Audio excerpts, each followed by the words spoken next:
Hello friends, Big Bad Jones here. I just thought I'd take time, make this video, kind of talk about the history and the evolution of the 45 Colt. This was kind of where it was getting started. Colt had been making revolvers for the Army and the Navy, and this is where they started getting into 44 caliber, 45 caliber. They had got the steel figured out, the processes on making the steel, get it strong enough to handle the extra firepower, get it strong enough to handle that bigger round. Everything up to this point had pretty much been 36 caliber. This here is just an 1860 Colt Army reproduction. I can't afford a real one, but this is about as close as you can get. And really awesome gun. Fun to shoot. And this was basically the best you could get back in the day. You put your caps on there. You got 6 rounds. You had to load them manually. Pour your powder in here, and put your ball in. You then use this ramrod to ram it down, and you can kind of see how that works. I'm sure a lot of y'all know how this works, but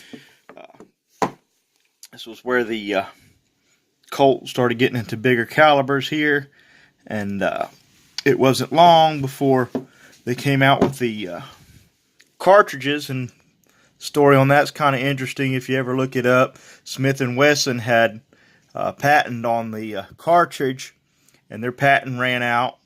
Don't remember the exact year. I'm not a historian. I'm just kind of a collector and a little bit of a shooter. Like to go shoot guns. And but anyways, the patent ran up on cartridges, so Colt and all the other gun manufacturers were able to start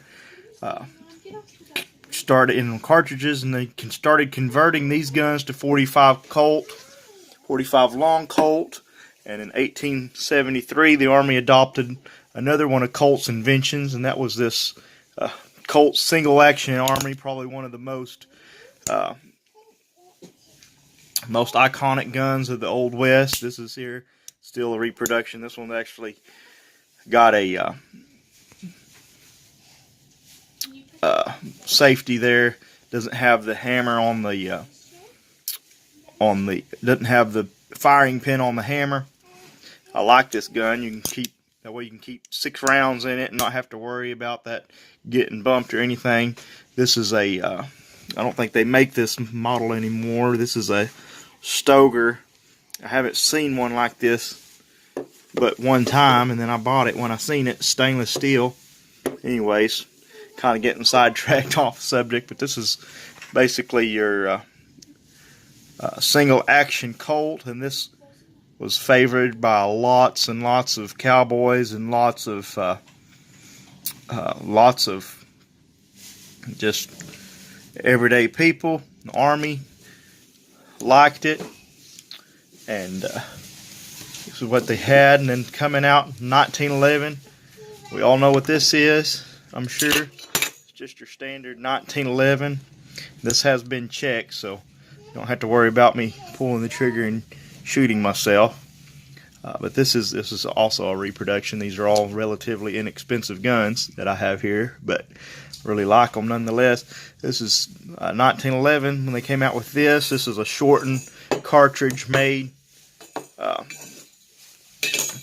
fit the automatic slide, automatic grip here. They had to shorten the cartridge. Colt's obviously too long, so they came out with the 45 ACP.